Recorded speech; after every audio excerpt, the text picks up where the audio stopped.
केसांसाठी तेल लावणं हा प्रकार आपल्या भारतीय शास्त्रानुसार, आयुर्वेदानुसार लावलाच पाहिजे. कारण तो स्नेहभाग आहे.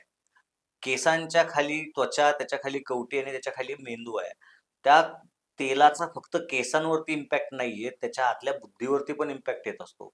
नारळ आहे ना, त्या नारळातलं ज्यावेळेला पाणी आटतं, त्यावेळेला आतमध्ये राहतं ते तेल असतं आणि ते तेल ज्यावेळेला तुमच्या डोक्यावरती जातं, त्यावेळेला आतला जो मगज आहे ना, त्याला पण ते चांगलं करायला लागतं.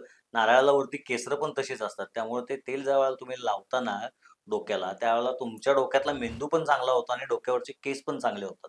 आणि ती स्निग्धता गरजेची आहे. तेल नको, नको म्हणत असताना शेवटी आजकालच्या ज्या पोरी आहेत ना, त्या दिवसभरात अंगाला 10 वेळा मॉइश्चरायझर लावून फिरतात आणि तेल नको म्हणतात. त्याच्यापेक्षा तेल लावा, मॉइश्चरायझर लावायची गरज पडणार नाही. खाण्यामध्ये स्निग्ध पदार्थ ठेवा. तुम्हाला वेगळी गरज पडणार नाही मॉइश्चरायझर लावायची.